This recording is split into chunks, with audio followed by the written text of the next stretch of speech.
village and towns in 1948 have been destroyed completely. And this is according to all the historical facts written by Israeli historians, that 530 neighborhood and community have been destroyed in 1948. Since 1948 to 2025, not any new Palestinian neighborhood built, while the population have increased multiple times. In another hand, hundreds and thousands of new municipalities and settlements have been built for the Jewish only.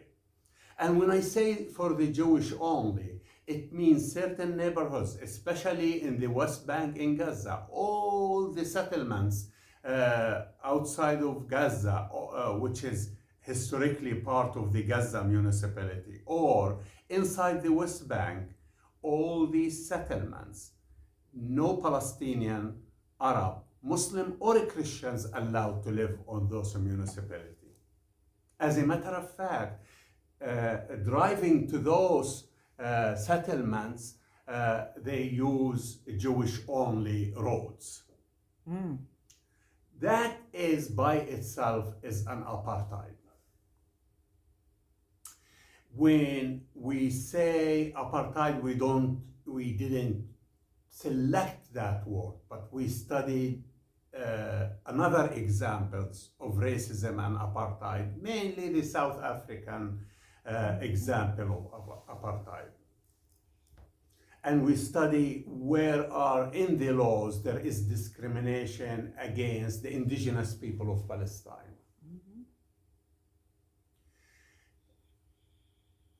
Amnesty International, Human Rights Watch, and the Israeli human rights organization B'Tselem says because Israel doesn't have non-border and Israel doesn't have a constitution, it works only by laws. They have two sets of laws, and those discriminatory laws are actually very clear how they treat Palestinians in comparison how they treat a Jewish citizen. These kind of racism are not acceptable here at home or abroad.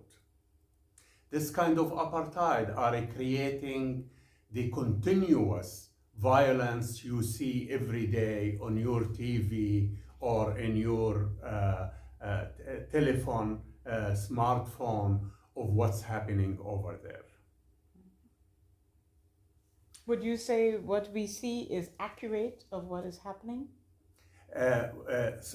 I mean, what you're allowed to see, right, of course, because we are living in a strange time when there is a genocide happening on Gaza, and we see it every day.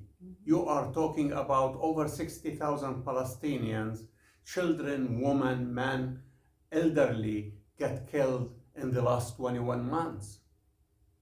And we don't see the reaction needed from the government. Instead, and here I will come to the point that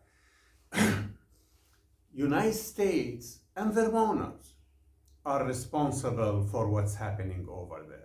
You will say, no, it is overseas, it's far away from here. We cannot, decide about it. Well, our tax money are going to Israel. Yes, that's correct. We pay $3.8 billion a year. And last year and the year before, it went about over $8 billion each year extra. This amount of our tax money are supporting occupation, supporting genocide, supporting apartheid. This money can come back here to our neighborhood and can help in housing for the homeless people here, for food for the hungry people over here, for health care, mainly for a problem we see it in many neighborhoods, of drug addiction and other problem and mental health that we as a community, we see it every day and we don't see any help. The difference is we gave Israel all these billions, and Israel, for the Israeli, they have a full health care. American, they don't. Israeli have full support in education and higher education. American citizen, they don't. When I send my children to colleges, I have to pay for it. Israeli, they don't. So how come another foreign entity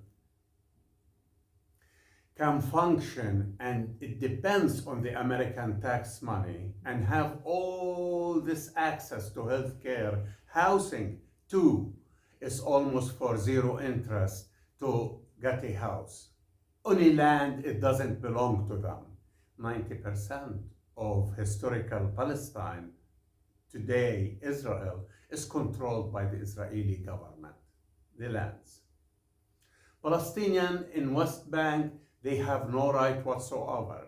If the Israeli claim, oh, we have Arab citizens, they vote, etc., and they are under apartheid in 60 to 62 different laws, in West Bank is direct occupation.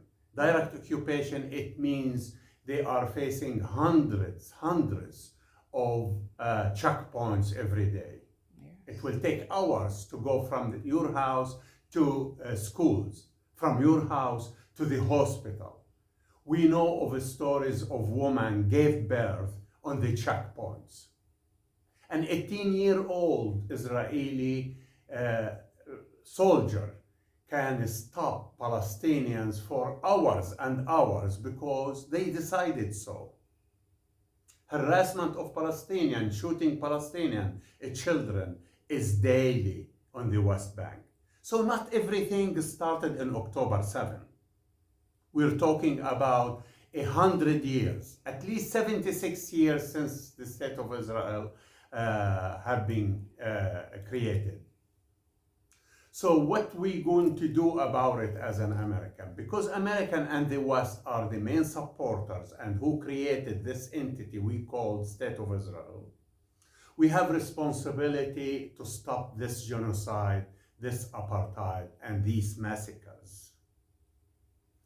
Every time we criticize Israel policy and we talk about it, we are facing AIPAC, the American Israeli lobbying group on the Congress. They are so powerful that they force our politicians to give money to Israel anytime, to give weapons to Israel anytime, and if you say anything criticizing the State of Israel, they call you anti-Semitic and they attack you. For our American audience, I will tell you, we differentiate as Palestinians, as Arabs, as Muslims between the Jewish faith as a Jewish faith that us as Muslim and Christian we believe in, and we completely never criticize people or attack people because of their faith. But the ideology of Zionism, which is created in 1896 by Herzl, by Theodor Herzl in Switzerland Conference, that claims the return of the Jewish people to a promised land, as if God is a real estate agent, will give this piece of land to some and take it from others. Exactly. Zionism is an ideology no different than any kind of political ideology. Some people, they argue, no, to be Jewish you should be Zionist. Not at all. Major supporters of the Palestinian cause here in Vermont and across the United States and across the world are Jewish supporters. Yes. The main harm coming from Zionism doesn't come against only Palestinians. It comes against our Jewish siblings as well. because their faith has been hijacked by an ideology. So here in Vermont, come back to the apartheid and what regular American, what regular Vermonter can do. Us as Vermont Coalition for Palestinian Liberation, we introduced a bill in many municipalities in the state of Vermont last year and the year before. And we succeeded to pass it in many municipalities. It means an American Vermonter can decide how to take a pledge to stand against apartheid here at home and abroad in Israel. I would love to read it, the pledge to you, and if you are interested, please check Vermont Coalition for Palestinian Liberation to join us, to help us, and to sign the petition when you see us on the streets if possible. The language of the petition, it says, let's say we are talking here because the studio in St. Albans, let's say we are in St. Albans. Yeah, we are. And it's in front of the residents, citizen on St. Albans. Yeah. So we say petition of legal voters of the city of St. Albans to the chair and select board of the city. We, the undersigned legal voters of the town of St. Albans, hereby petition the chair of select board and select board of the city of St. Albans to add the following article to the warning for annual meeting of town of the city of St. Albans on March 3rd, 2026. 1. Shall the voters of the city of St. Albans advise the chair and select board and the select board to adopt, or the council members, on the example of the city of St. Albans, because we have a council. We affirm our commitment to freedom, justice, and equality for the Palestinian people and all people, and we oppose all forms of racism, bigotry, discrimination, and oppression. And we declare ourselves an apartheid-free community, and to that end, we pledge to join others in working to end all support to Israel's apartheid regime, settler colonialism, and military occupation. You may ask from where this language specifically came in. This language has been written by American Friends Service Committee. What's American Friends Service Committee? It's an organization came out from a faith group, we call it here, the Quakers. They wrote that, and many churches, synagogues, faith groups signed this pledge. It is quite a change to supporting occupation, whatever, or discrimination, racism, wherever we see it. It means we stand here as Vermont Coalition for Palestinian Liberation with the Black Lives Matters. Because we are against any kind of racism. We see it at work, in housing, on healthcare, in education, in our school, against students of colors, people of colors. I mean, imagine on housing question. Do you know that only 5 or 6 houses in city of Burlington owned by Black people? That's correct. We see it over and over, the double standards, the treatment of the Black, brown people on the schools. At the same time, we stand with our migrants, brothers and sisters. Without them, our agricultural business here in milking cow or Farming. produce, Farming. and farming, it doesn't go forward. And we need them. They are solving the problems existed already, because those farms, they don't have employees. to run them. That's why many of the small farms in Vermont are closing one after another without the help of our migrants, who they are making, and it's discrimination against them, below the minimum wage. Yes. And they pay taxes. And they pay taxes, and they are living in very, very bad and miserable conditions. No health care, No benefits no for benefits, taxpayers.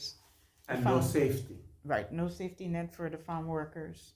The At migrant the farm same workers. time, because the question of Palestine is indigenous people question. Mhm. My family goes grandfather, great-grandfather, great-great-grandfather. Their graves are still in historical Palestine. Mhm. We stand with the indigenous people of this land.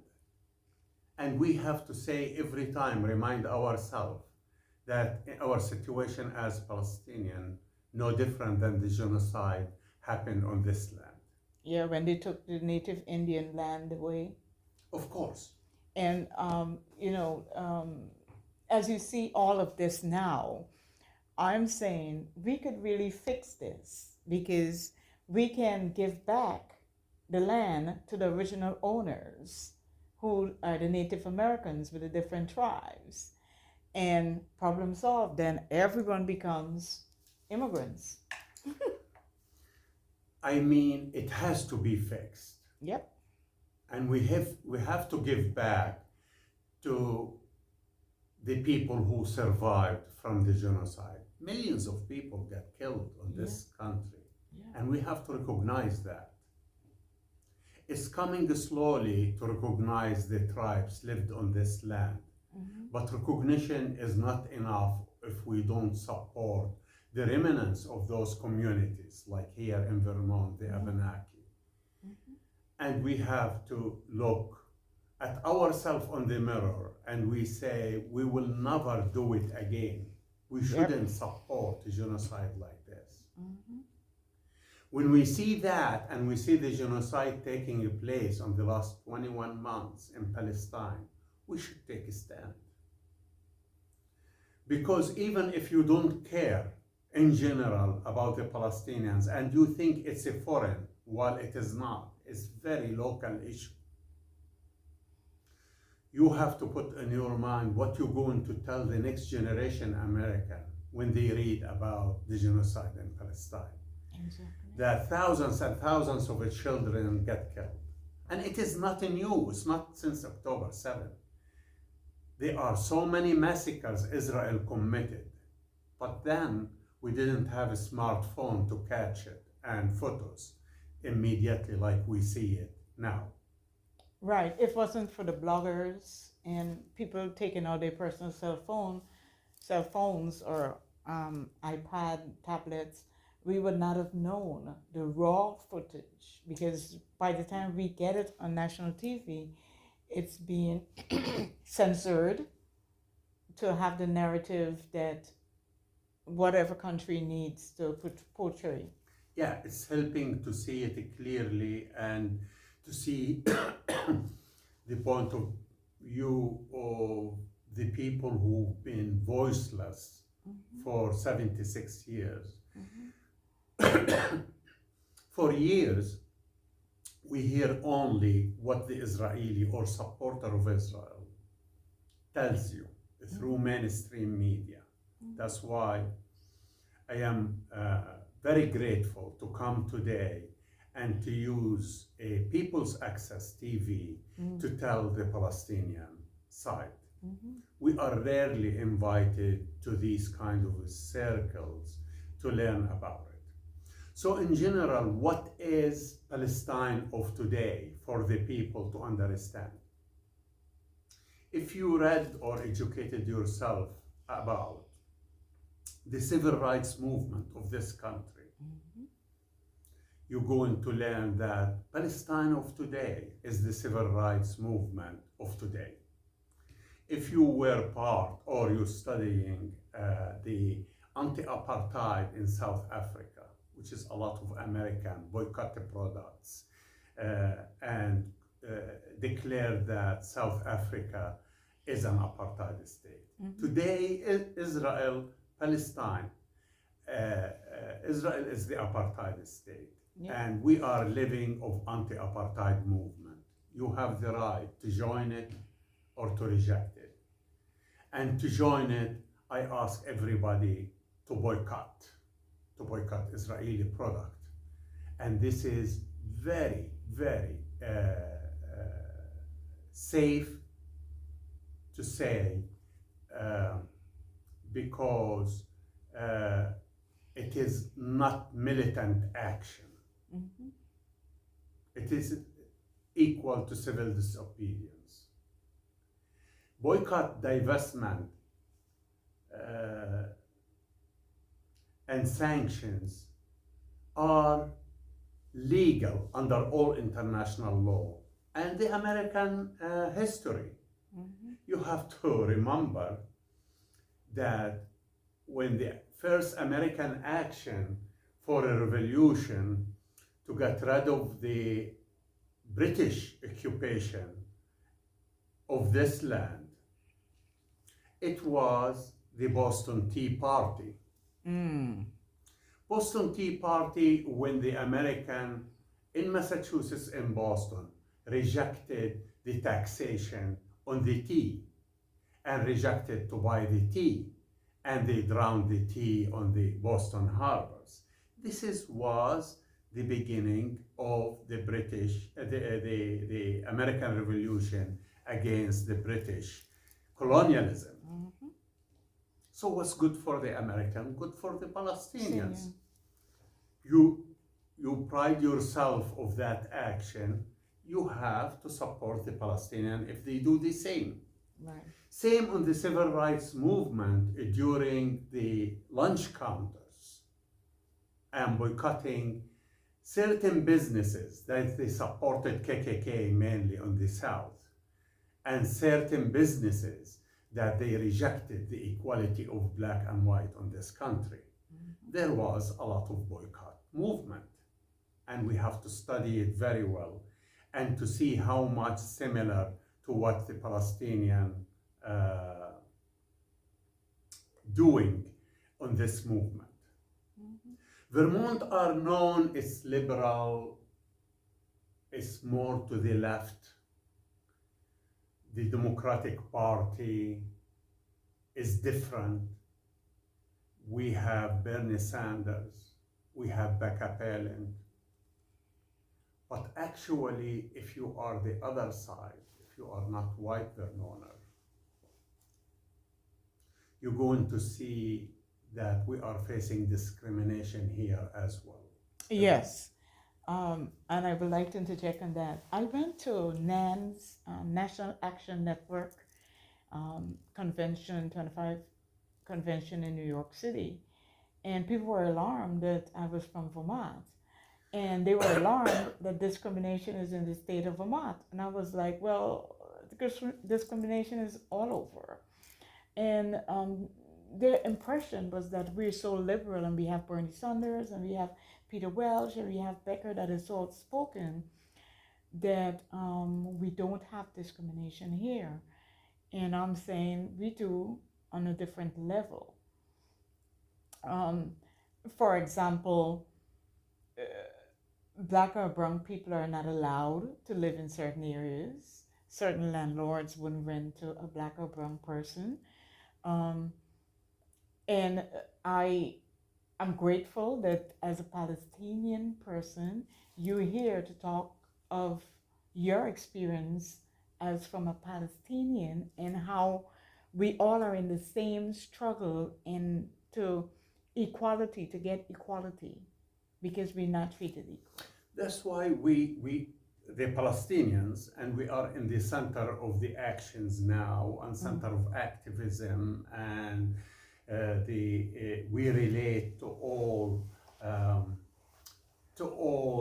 activist group that calling for equity and equality and inclusion. We see it, racism in Vermont is dangerous and subtle. And it is harmful to think that Vermont is different than the rest of the United States when it comes to this question. Mhm. On the question of Palestine, politically, like Welch, Sanders, and Palin, all voted for sending military to Israel. And we Wow. know the American military are killing our children. Yeah. And when they changed their opinion, they declared, oh, the problem is not Israel, the problem is not the Israeli laws that discrimination against Palestinians. Only the problem happening is only one person called Bibi Netanyahu. No, no, no, no, no. Exactly. Like Bibi Netanyahu, since the beginning of the state of Israel, since Prime Minister Ben Gurion, who knows, and he said that they stole the land from the Palestinians. He was more clear about it, not lying like Bibi. The Palestinians are living under occupation. Yes. We don't see Sanders, Welch, and Palin talk about it. We are not different from our black, brown, and the otherized people here when it comes to healthcare, education, and safety, and in front of the court, Mhm. and on healthcare as well. We belong to the otherized people, and we are in a good company with the black and browns and migrants and indigenous. Mhm. Our struggle is not only the same, is one. That's why I got involved with Education Justice Coalition, and we passed Act 1. The sad thing, Act 1, calling for inclusion, equity, and educating the American public of the contribution of so many communities Yes. to our life as American. And even though the bill passed, Act 1, we found it very sad that rarely our educators or principals or librarians, they bring certain curriculum to our students to educate them. Because if you educate your students that there is contribution from black, brown, Arabs, Muslim, all our people to your survival on this country, racism will go down and down because people can see themselves. The otherized people can see themselves as equal. Right. And the people who discriminate against us, they can retreat and see that they are not the one who are contributing and made this country the way we see it today. Yeah. And when we say inclusion in education, I mean in all subjects of education, not only on arts, not only on math, physics, everything. Every corner of education needs to be changed Yes. because it's harmful to hide the reality and the truth. As you know, until recently, the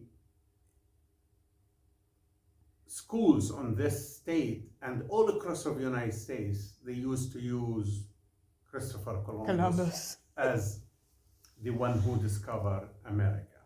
It's impossible to discover a place that was occupied. The people were there Of course. when he arrived. Yes. So for that, we have to work together to correct the wrongs and to stop otherizing people and to think that this country belongs to one group, not to the other, because it's very, very dangerous. It's very dangerous. And our politicians, they have to think very hard to bring really change, because it seems we vote for them, they forget their promises, and things keep repeating itself. And discrimination is multiplying now. I feel, after reading a lot of books about civil rights movement, that civil rights movement during the 60s and early 70s in a better condition than now. Yes, I would say that is an accurate statement because discrimination now has gone high tech. For example, you could go in to fill out an application that you could do online, and then the internet will go down, and that's the end of you until the internet comes up. And then when the internet comes back up, that application has disappeared, and then you got to do another one. The struggle is real, and some people are using their offices, their job description, civil servants.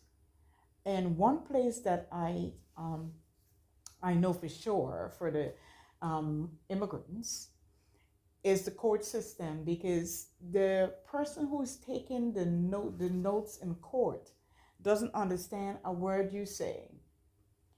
However, they're documenting verbatim what you say. Are they lying then or are they lying now? You can't document something that you don't understand.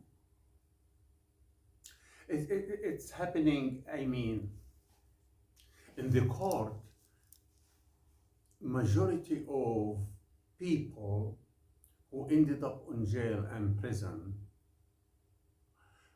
on percentage to what is the percent of capita on each Yes. place and space. Mm-hmm. Black and brown people, because they don't have the protection or representation or the means and money to stand up in front of the court. So what happens if the same crime happened a black person or a white person, we see the white person get away with it because they have the protection, they have the lawyers, they. Why Vermont is the second holder of a prisoners of a black and brown background in comparison to other states? What's the Yes. reason? Yes. The reason goes with poverty. So we shouldn't discriminate between races when it comes to poverty. Poverty is killing everybody, Yeah. and people are suffering from that if you are black, brown, or white.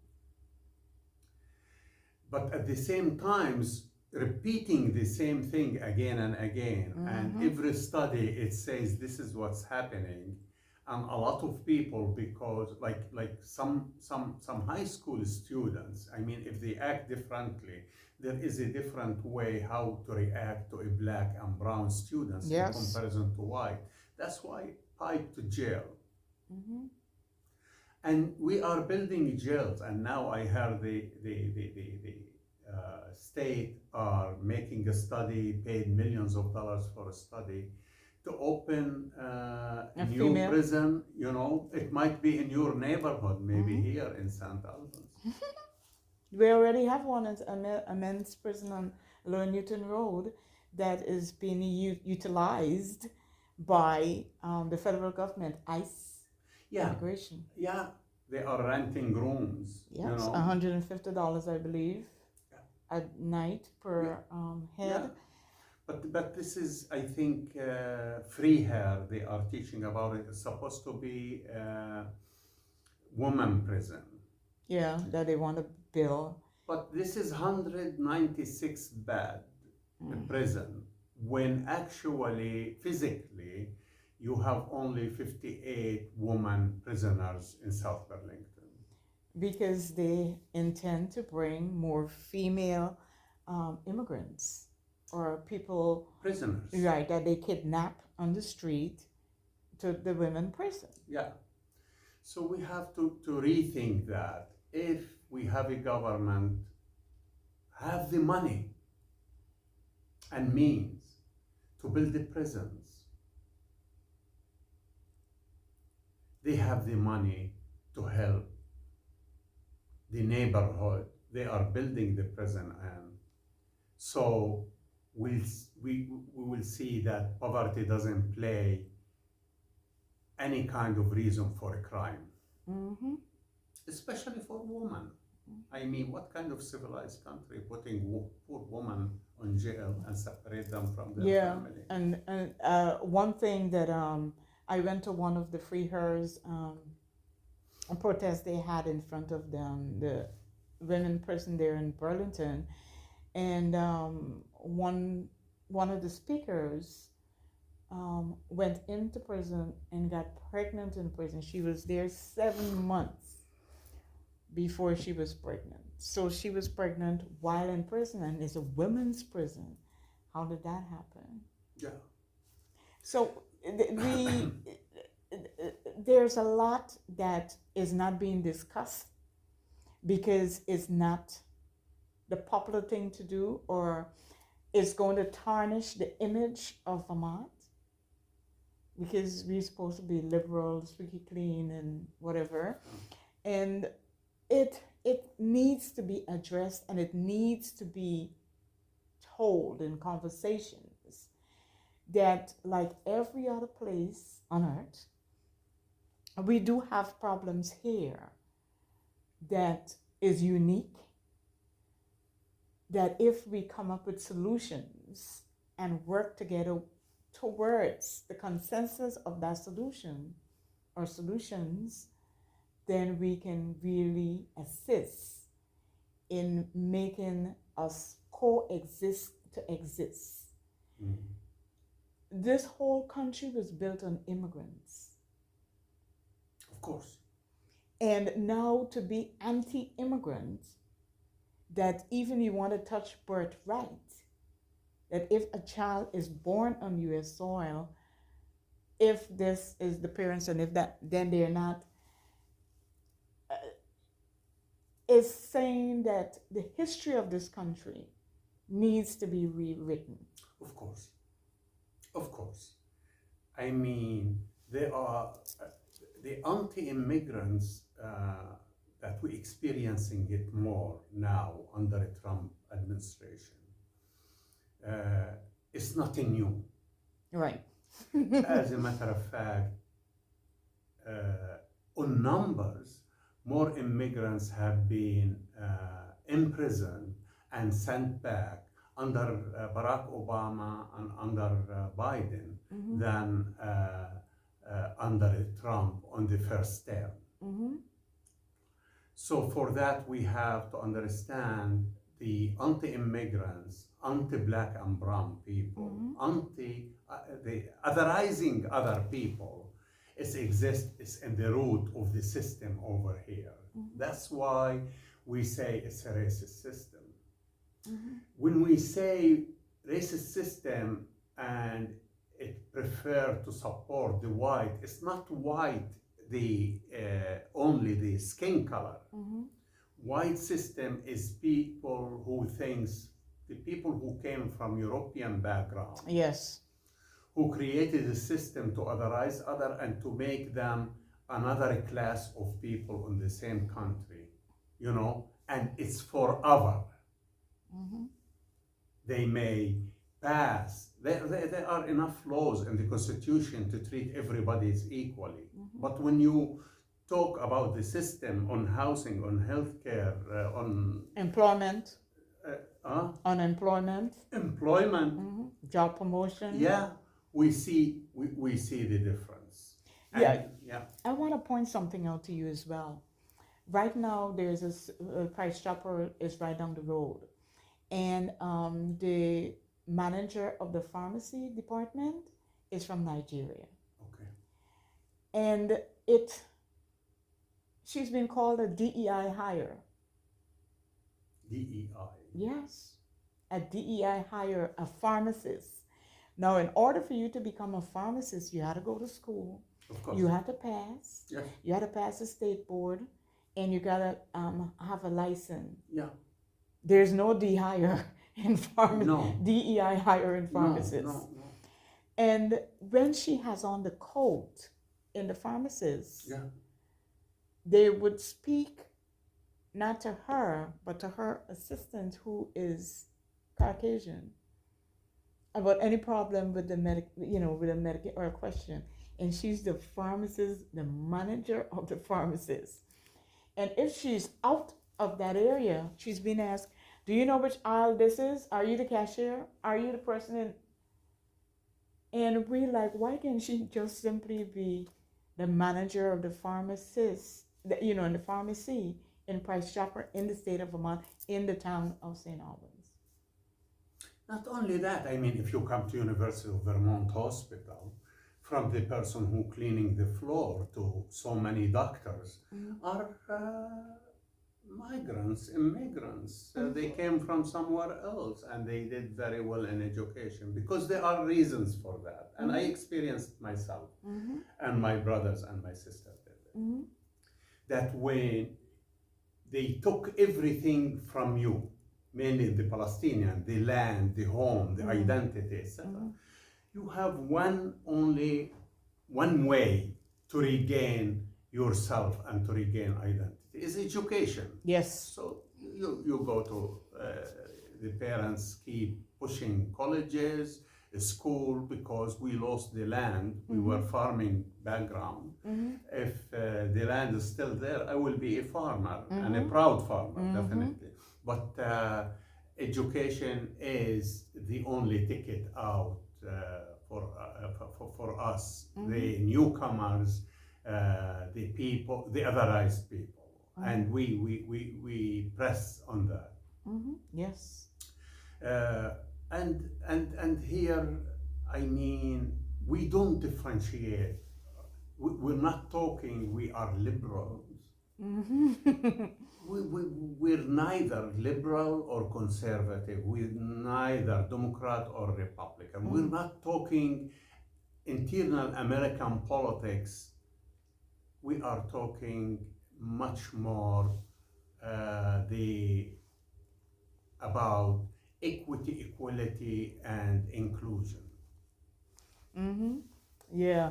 And you know that the thing about it is that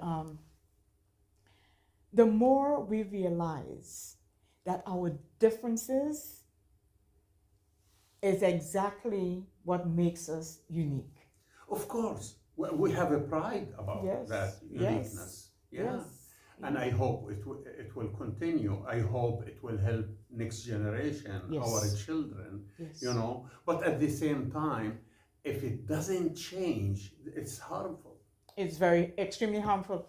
And you know, I always like to make the point is that Rosa Parks, but she is the one that brought it out to light, but there were many women before Rosa Parks who sat at the front of the bus and was arrested, beaten.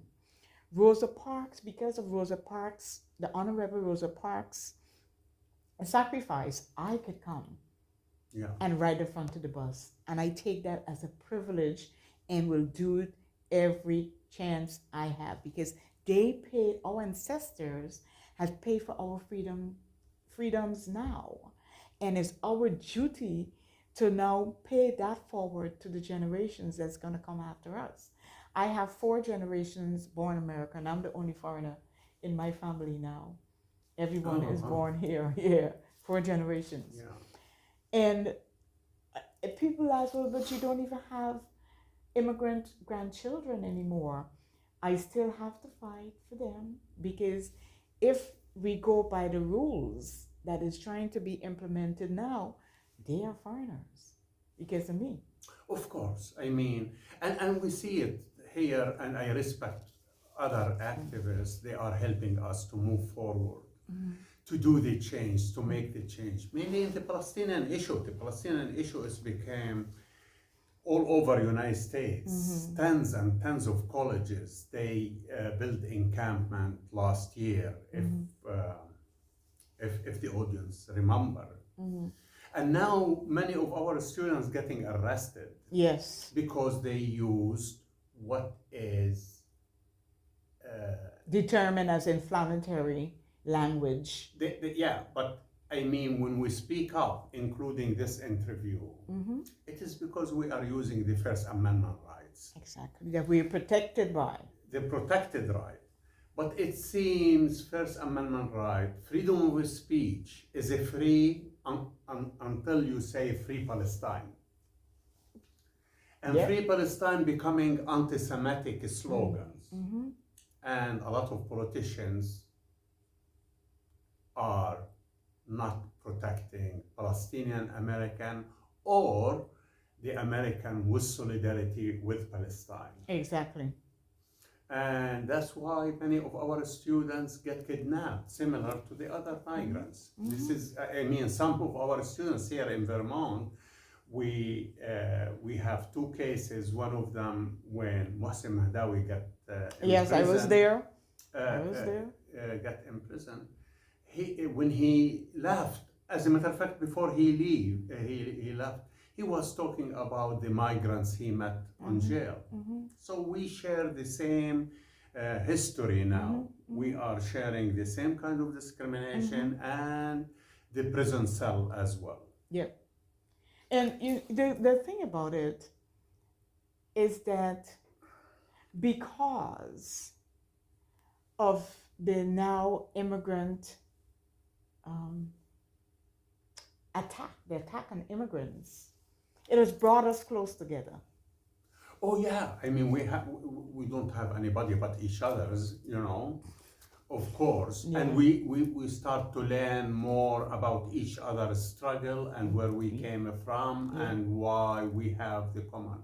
And in activism, we call that collective liberation movement. Right. And without collective liberation, without working together, we're going to lose. Yeah. We're going to lose. Well, this was a loaded, candid conversation with a lot of depth. And I would like for this conversation to continue in the chats when we upload this onto YouTube. And we would really like for you to direct questions. Let's be positive with your questions. If you have a query, please do some research before you hit that send button, because some things could be very offensive. We both are living here legally. So I want to just get that out there, because I know that some of the questions are going to be so immigrant related. This is not about immigrants who are legal in the country. We are legal in the country. We are just raising topics that will address the misconceptions or the misunderstood information about a person with an accent who lives in the state of Vermont legally. This is Winnie Wilkinson, your host of Hey Neighbor Hey, and we have ended now one of another segment of our conversation, and we discussed Palestine, the difference that we have happening in the state of Vermont, how you could get involved in joining the discussion. And knowledge is power, power is knowledge.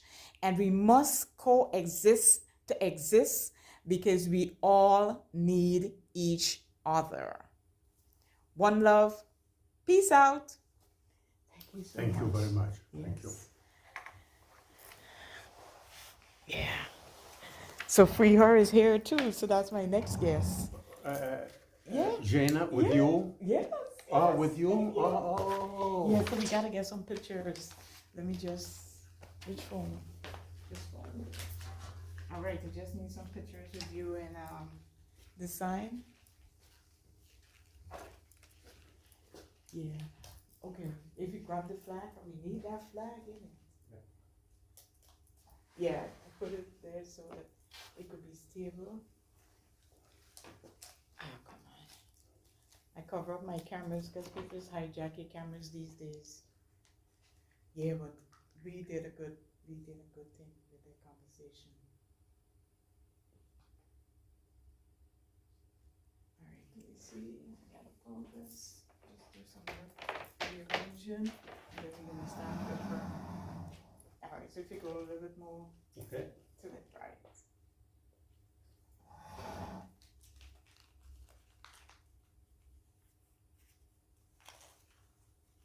All the tables and all of that stuff here. This is nice.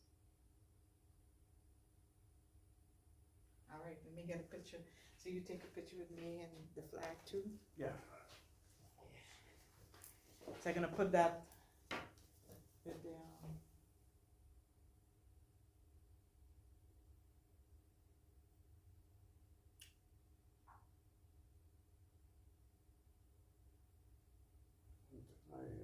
Too much light, you know. I know, right? too much light. Okay. Yeah. You get it. All right. All right. So let's do a selfie with the flag. Let's in the go middle see now. Jane. Yeah. I'm so glad you showed up. Oh, look what we have. Amazing. When I saw it, I was like, I was so We could have happy. been together I know, inside. yeah, that would have been fun. same time. Oh my gosh. All right, you two with the flag in the middle. Oh would be yeah, we good. don't have any pictures together. No, that's Yeah, because true. he's always organizing. That's why. Okay, come with the sign. No, you moved with father. Yeah, come with the sign. I know, I right? I was going to call you 3 days ago. Mhm. That when I went to the court of Haiti, Haiti, of the Oh migrants, yeah, with I Michael Justice. said, this is where I want you to be, Yeah. mainly with Haiti. Yeah. 18, I was inside the court. I felt sick. Yeah. She's young. She's 18 years 18, old. yeah. How old was she? They were 18, right? Yeah, she's only 18, just 18. graduated. Yeah. And this is where we're going to bring free hair. Yes, You know? yes. And this is the thing is that we have these platforms, we're gonna use them. Mm. By the That's way, very I good. talked about free hair before you. Oh, thank you. Yeah. Right? Yeah, me too. You're so nice and supportive. You know, Thank I love you. Yeah. I love you. Yeah, You all take right. care. Okay, good, so let me, I'll grab my stuff and come in. yeah. Let me see, let me just, you wanna,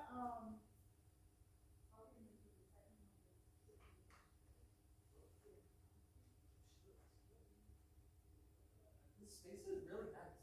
Yeah, It's nice and yeah. Burlington. Yeah, this is like a real studio.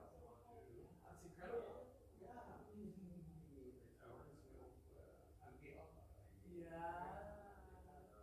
Long spaces, Yes. big and different rooms. And professional lighting and tables. This place is really cool. In comparison to that. Yeah. How did they not have more money to put into it? Oh, probably. That makes sense. They don't want us in that. yeah. Who will be speaking the most? The leftist people like us. So they put it on the North Winooski. Oh goodness. You don't see that in South Winooski. No, no. Oh my gosh, I've never been to Winooski Studio either. Only the CCTV one in Burlington. In Burlington, Yeah. me too. Yeah. We've been working hard. It's okay. I'm just. Take care. Yes, of course. So I'm gonna put it up and send you a copy of it, Inshallah. send you the pictures. And I'll see you on the See 21st. you. Bye. I'll see you on the 21st, right? Yep. In St. Albans here. Yeah, okay, good. All right. Scheduling queen. I know, right? Stuff Just coming up. packing them out. So I'm going to definitely be there, go live there. Okay. Do you want me to be out of the frame for No, now? no. Right here, because he gonna Okay. line us up and then we Okay. hit it. So sit here. Okay, this gotta be charging. Who's this one over here? Yeah, just move Thank that you. chair just in time. Okay, thank you so much for coming in. Of course, yeah. That's the director of Free Her right there. That's the woman that got it all in St. Albans, in Vermont. I'm really impressed with this studio too. This is Yeah. wild. Compared to Burlington's. Yeah, I know. But the thing about it is that you gotta have more people use it Yeah. Yeah. so that they see the value. All right. Do you need anything before you guys start? No. Okay. Just have a little maybe on the side. Yeah, we all have a bad side. I think my water bottle's okay here, right? Yeah, you have your Free Her on it, right? Yeah, Yes. there's. Yeah, I don't know if people will be able to see that. That's okay. Maybe I do the no borders, no prison sticker. There we go. No borders. Are we having another protest with that soon?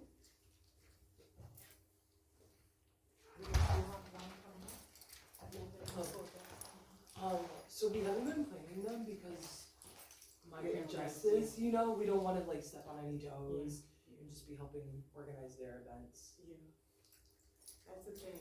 And I can't get them in here at all because, They're just so busy. right, and Yeah. they have concerns that, people knowing exactly where they at. Yeah. And immigration is right down the road. Ooh, yeah, that's real. Yeah, that's real. Mhm. So, I let them know that I totally understand. I'm sorry.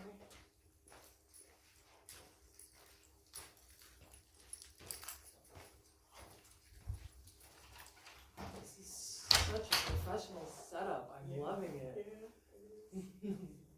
Yeah. So you just give us the time down there. I get an hour, so Okay. if we go, if we think it's good, you can give us the countdown. All right, if you could just talk for like 30 seconds just so I could get your levels. Yeah. Okay. Well, How's this? Hello. yeah. How was your driving? It wasn't bad. St. Oh. Albans is beautiful. So Yeah, it it's is. I love just driving places in Yeah, Vermont. You know, yeah. there's always beautiful trees and landscapes to look at. Yeah. And the weather's beautiful. Yeah. So. Yeah, I'm going camping after this. Oh good! Yay! So, I need to be better at mixing in like intentional rest time like I that. know. Having fun. I know. It's hard to remember to do these times sometimes. Yeah, because it's always something. Yeah. So pressing. All right, sounds good to me. When you see the clock moving, you'll know that you're going. Okay, good. Have fun. All right, thank you.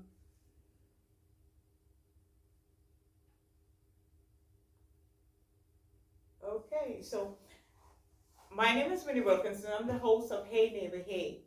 And we are a group, or what we try to do is to have conversations about topics that affects or affects our communities, as well as to come up with solutions on how we can coexist, to exist and work together to make this community one of the best places on earth to live in. Today, we have Free Her. And what we're going to talk about is the need for the women's prison as it is right now. We don't have the numbers to facilitate or even justify having a women's prison. And so we want to talk about the system as it is right now. And in to build a building without correcting the system is like cooking rice without water. And I hand it over to my esteemed guest, who will introduce herself. She will tell you exactly who she is, how she's involved in the Free Her movement here in the state of Vermont and nationwide, and how we can all work together for one common good, that we all be treated fairly, that we all be treated or handed the same system to improve our lives. And here you go. Thank you so much, Winnie. Hi everyone, my name is Jana Ossoff. I use she, her pronouns, and I'm the Free Her Vermont campaign director. We are a campaign of the organization, the National Council for Incarcerated and Formerly Incarcerated Women and Girls. We're an organization proudly led and run by Black women who were incarcerated in federal prison together. And that's a bit of the genesis of the Free Her campaign. I think it might be good to start there. Yes. These women were incarcerated in federal prison together, some for decades and decades. And through their experience of incarceration, they just realized how unhumane of a system it is, how inherently traumatic and traumatizing it is to be in prison separated from your family and friends and any kind of support system. And they really decided together, they were like, we don't want any of our sisters, daughters, no one should go through this system anymore. So literally like at a picnic at Danbury, a federal prison in Connecticut, these women cooked up the idea of the National Council, and Andrea James, our beloved leader, she was the first woman released from prison. And the women in prison were crocheting, sewing, and selling things to basically help her travel across the country to talk to other formerly incarcerated women and figure out what they needed to not only survive but thrive in this system. And one of the buckets of work became the Free Her campaign. Yes. And so Free Her campaigns launch in hyper-local towns that are facing active prison construction like Vermont. And what our campaign work is mostly about is really forcing the state to reckon with a system that was designed to do exactly what it's doing, which is essentially just warehousing and punishing humans. And what's important, I think, for people to remember is this institution was born out of slavery. Yes. Slavery became outlawed, and the elites of this country had to get creative about how they control and exploit Black and brown bodies in this country. And slavery slavery was created in prisons through loopholes. And we see this now with essentially free labor. 5 billion worth of services and goods is created annually by incarcerated people. Yes. So I might be getting too into the weeds here, but No, we need the information Okay. to make a constructive decision. I'm glad. Okay, so yes, that's kind of the ideology that grounds us at Free Her, is that this institution isn't broken. It was built to do exactly what it's doing. So that's why reform is not enough, in our opinion. We need to scrape this entire system. And, looking at Vermont, we usually incarcerate around 120 women and people in the women's prison. That number has been fluctuating with ICE detentions. We saw in just May alone, 80 people moving through the prison for ICE detention. In Burlington. So when we consider around the fact there's only 120 people, half of whom are only detained, not even sentenced, and then you dig into those numbers even more, and only around 13 people have 5 years left until their minimum release date, which means the majority of people are cycling in and out on petty theft, petty crime, or substance use crimes. Right. So that's showing us right away, whether you believe in our philosophies around the utility of prisons, the data shows us where the money needs to go. Exactly. It needs to go to community services, or we're going to continue to see the same results. People don't need prison, they need services and treatment. Exactly. And the amount of money that they did for the study, as well as for the amount of money to build a women's prison that is not needed in the state of Vermont at this time, I could see affordable housing. Yes. I could see job training. Mm-hmm. I could see mental health training. Have more mental health workers at the prison so that the prison is not these four walls, Exactly. but instead of learning institution to adapt to life Mm-hmm. when you get out. Mm-hmm.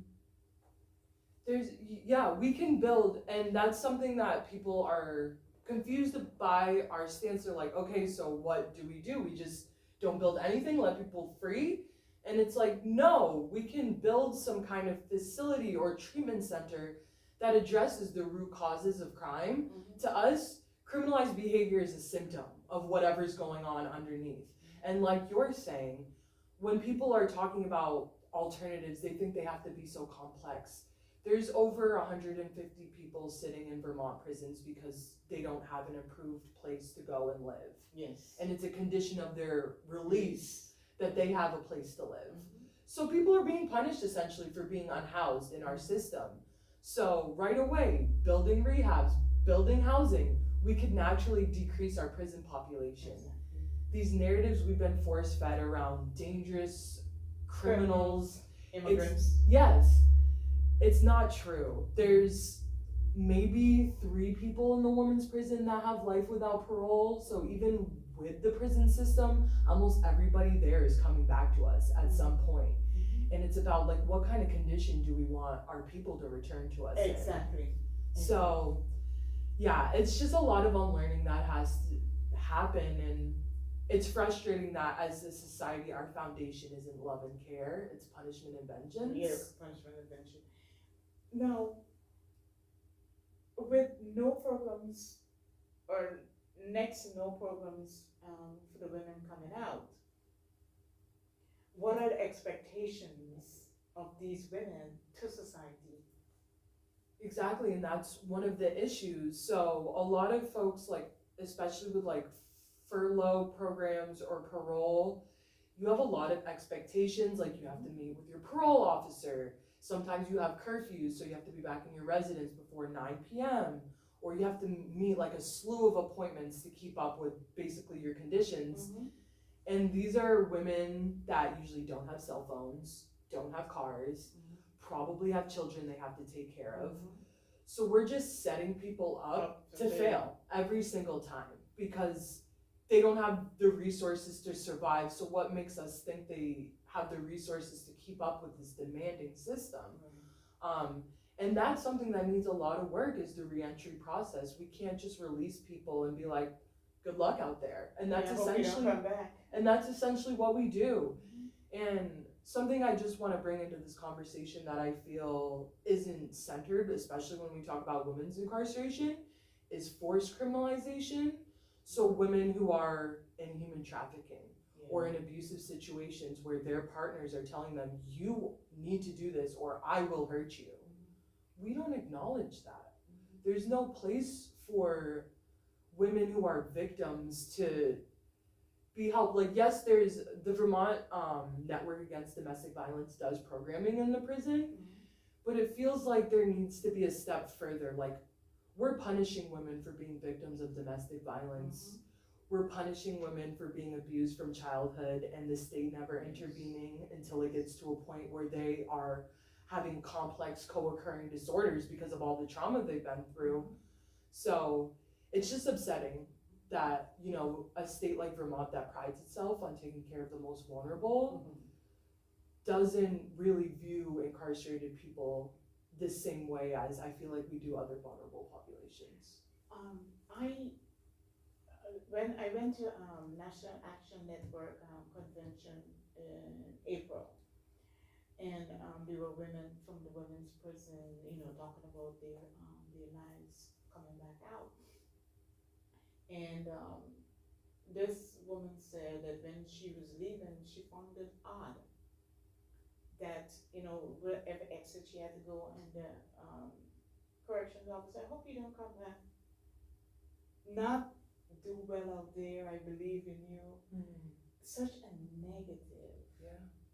I hope you don't come back. You send me out to the world with no skills. I messed up mine from what I experienced when I'm behind, and then there's no expectations. So because it's a money-making thing, and some of these prisons is the one in Burlington private or state-owned? It's state-owned, but I'm glad you brought that up because a lot of folks, I feel like, which I agree, like, private prisons are awful, but we forget that public prisons still are money and business generators. Because, for example, WellPath is our medical provider in our prisons. They have a contract, I believe it's around $30 million. Similarly, we have a contracted service for commissary, so whoever's giving us the goods for commissary is making money. Similarly, our calls cost money, so whoever is doing the calling system, they're getting money from that, and Vermont is getting kickbacks from those calls costing money. So let's not forget, even in these public prisons, there is so much money to be made. And especially because ICE pays our prisons 150? Yeah, around that. It's like 150, 180, something like that. I'm sorry, I don't have the numbers, but yeah, I think 150 is right. So there's money to be made in these prisons, regardless if they're private, public. Oh, and there was another piece I wanted to pull back to. When you were talking about, in the beginning, how we're just going to replace the prison without like taking a look at the system, how it's like cooking rice without water. That's so important here because what you were talking about, that example with that woman leaving and the case or the correctional officer like, hope you don't come back. That's something we hear all the time. These women are constantly dehumanized by the people that work there, ridiculed, and they want peer supports. They want mentors that actually believe in them and their success. They want people there that have survived domestic violence, not men correctional officers that don't really have a lot of emotional intelligence or trauma training. So I just really appreciate that point you said, like, if we're talking about replacing this prison but not taking a look at the culture, system, like, yeah, the system. we're going to get the same outcomes. So Yeah, we chasing the cheese. yeah, And you know, and you would think, because it's 2025, that our political entity will now sit at the table, look at the system, what is working and what is not. There's simple things: amendments, addendums, and incorporate new laws to facilitate what is happening now. And what is happening now is that we don't have enough women prisoners in the state of Vermont to even justify building a new prison. Clean up the one that you have with mold. Yeah. Because someone was on Facebook and she had just came out and she said that in Burlington, the bathroom had mold. Yeah. The conditions are terrible, and that's something I do think is important to clarify. As Freeher's stance, we don't want people to suffer in that prison, but we just believe you can safely decarcerate and build maybe a supportive housing structure for the dozen or so women that need a long-term support. The rest of the women in there essentially just need help getting out of poverty, or need to be in a mental health facility or a substance use treatment center, like we were talking about earlier. Or finally, because I believe in pulling back in any adult behavior. If you pull back the layers of what happened in childhood, Yes, it tells you exactly why this person is that way. 100%. So how about trained social workers that have license to be with these women for the re-entry program? Beautiful. See, there's so many great alternatives. And it's frustrating that we can't get more buy-in on things like that. For example, a simple thing we're trying to fix right now is for detainees to receive services from the contracted organizations that are in there. And currently the Department of Corrections, they're telling us it's not their statutory obligation to provide services for detainees. And if you rewind to what we were talking about earlier, around 50% of our prison population are detainees. So if they keep on cycling in, they're not found guilty for what's happening, or they're being bailed out before their case, so then they're back in the community, Right. just like doing the same things. And that's because they're saying caseworkers are too busy facilitating virtual court in the prison. So it's like, okay, but we're gonna. But I'm also confused because they're trying to tell us this new prison is going to have all the bells and whistles, job training and programming. The woman will be able to travel off-site to work. But you don't even have enough staffing capacity to help with your current population. They're struggling to bring people even to the emergency department. Yes. So I'm not buying